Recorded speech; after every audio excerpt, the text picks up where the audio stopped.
The wedding had been the talk of the town for weeks. People traveled from different counties just to witness the marriage between Anita Mwende and Dr. Samuel Kariki, a respected dentist known for his calm nature and successful private clinic in Nairobi. Samuel was admired by everyone. Patients loved him because he was gentle and soft-spoken. Church members praised him for his discipline. Even Anita's parents believed she had found the perfect husband.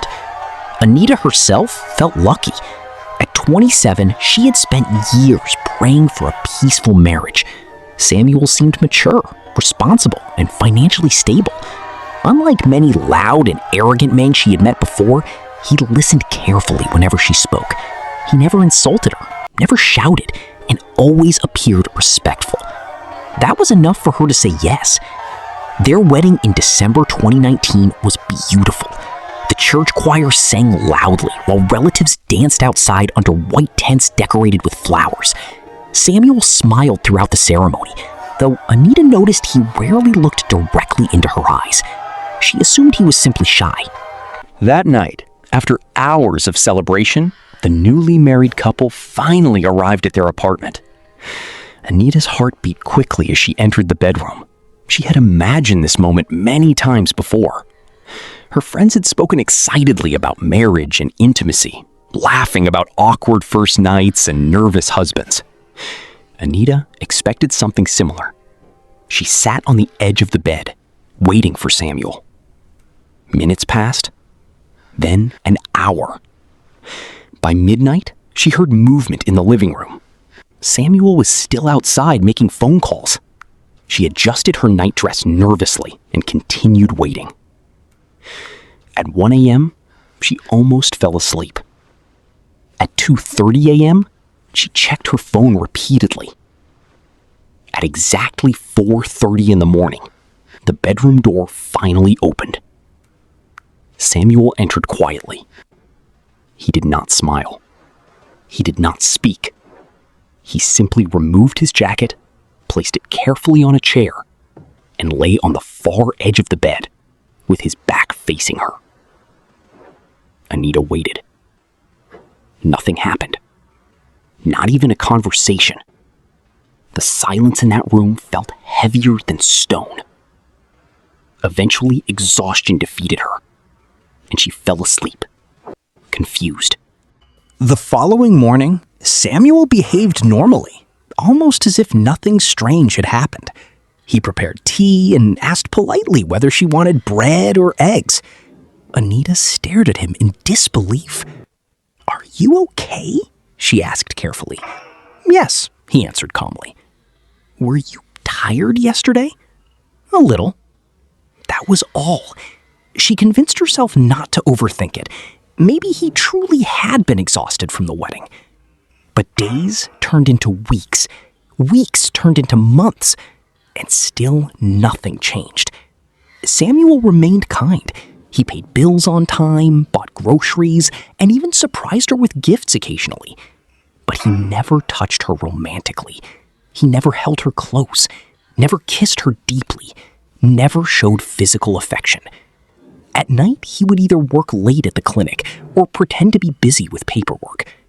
Sometimes he slept on the couch, claiming he did not want to disturb her sleep because he returned home late. Anita slowly began blaming herself. Maybe she was unattractive. Maybe she had done something wrong. She started changing hairstyles more often. She bought new dresses. She watched videos online about improving marriages and becoming more attractive to husbands. Nothing worked. One evening, nearly 8 months into the marriage, she finally gathered courage to ask directly, "Samuel, are you seeing someone else?" Samuel looked shocked. "No," he replied immediately. "Then why are you distant from me?" "I'm just stressed with work." "But all the time?" He sighed and stood up. "Please don't start unnecessary drama, Anita." That sentence hurt her deeply. Unnecessary drama. From that day, Anita stopped asking questions openly, but inside, her confusion continued growing. Her friends started noticing changes too. During group conversations, married women casually discussed family planning and pregnancy struggles. Anita remained silent because she had nothing to contribute. One close friend eventually pulled her aside. "Are you okay in your marriage?" "Yes," Anita lied quickly. But the lie became harder each day. At family gatherings, relatives started asking uncomfortable questions. "When are we hearing good news? You people are enjoying marriage too much before giving us children." Anita laughed weakly, while Samuel remained unusually quiet. The pressure became unbearable. By 2021, Anita had developed anxiety and constant sadness. She stopped attending many social events because she feared questions about children and marriage. One afternoon, she visited her older cousin Ruth. Ruth listened quietly as Anita finally broke down crying. "He has never touched me," Anita whispered. Ruth froze. "Never?" Anita shook her head slowly. "Not even once." Ruth stared at her with disbelief. "That's impossible. I swear." Ruth became unusually silent after hearing this. For several moments, she avoided eye contact. Anita immediately sensed something strange. "What is it?" Anita asked nervously. Ruth hesitated. "There are rumors," she finally said softly. "What rumors?" Ruth sighed heavily. "I didn't want to tell you because I thought maybe they were lies." "Tell me." Ruth looked around carefully before speaking.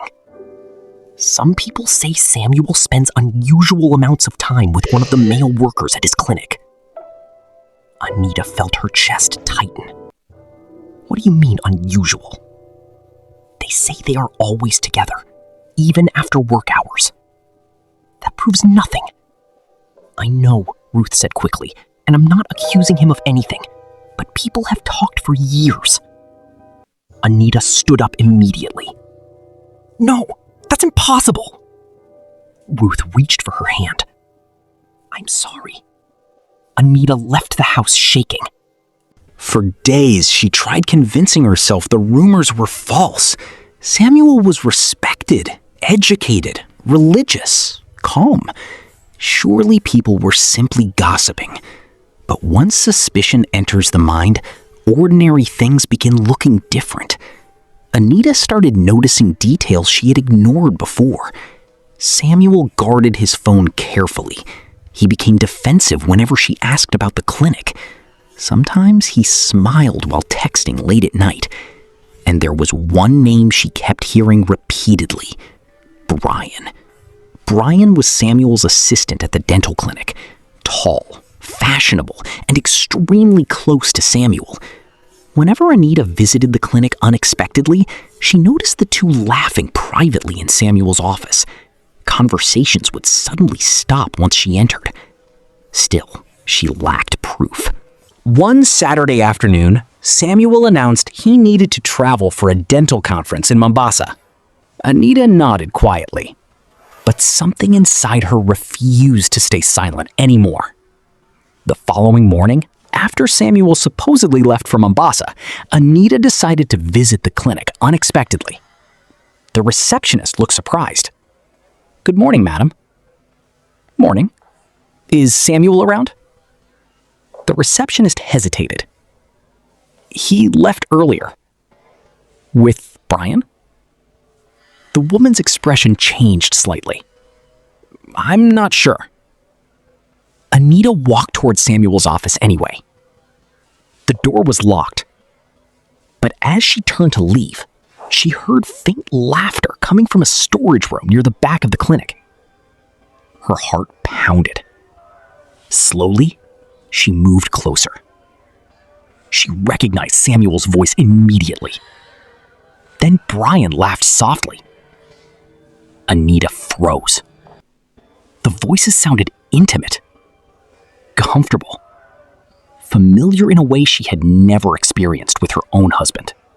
Before she could think clearly, the storage room door suddenly opened. Samuel stepped out first. Behind him stood Brian. The shock on Samuel's face said everything. For several seconds, nobody spoke. Anita looked at her husband carefully. His shirt was slightly wrinkled, and Brian avoided eye contact completely. "Weren't you in Mombasa?" Anita finally asked.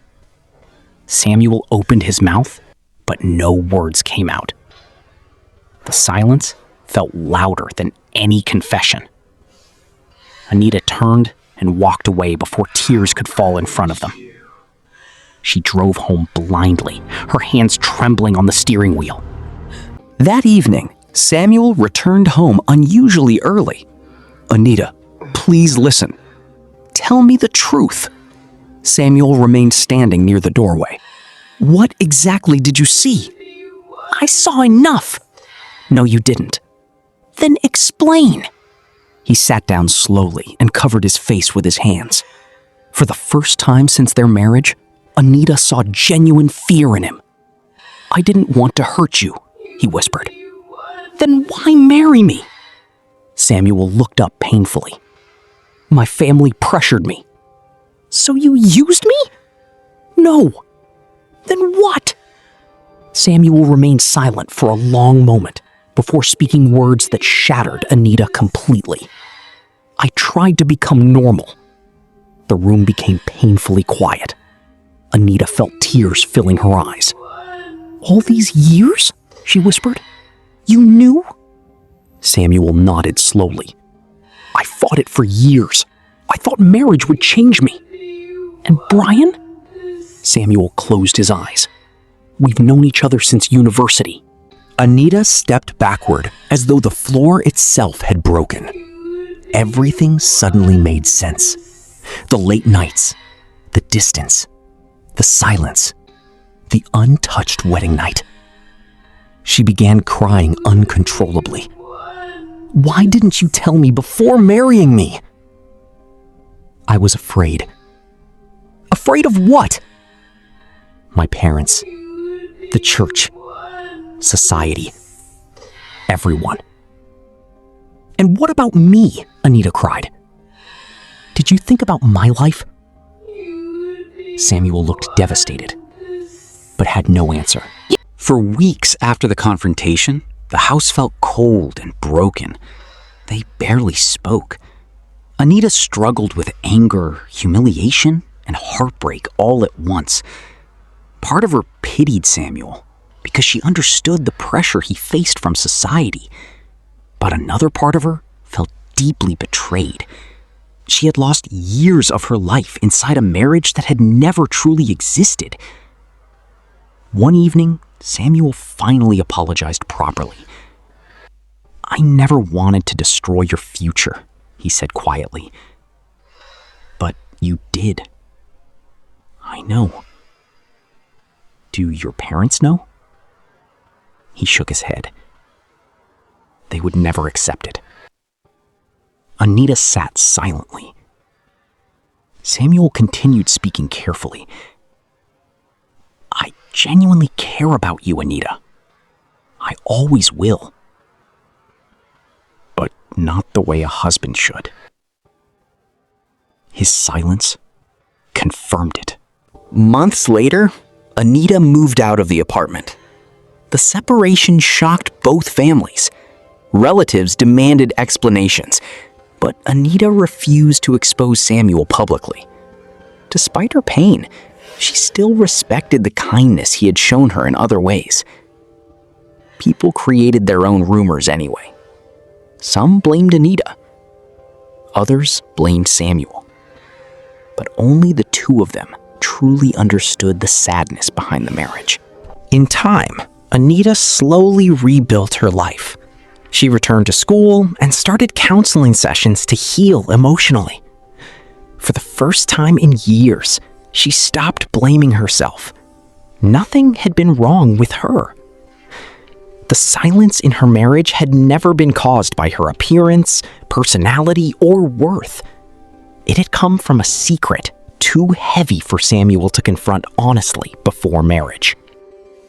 Meanwhile, Samuel's life also changed quietly. He reduced public appearances and focused mainly on work. Though he and Anita remained separated, he continued supporting her financially until the legal process ended respectfully. Years later, Anita would sit alone on her balcony one evening, watching the lights of Nairobi shine against the dark sky.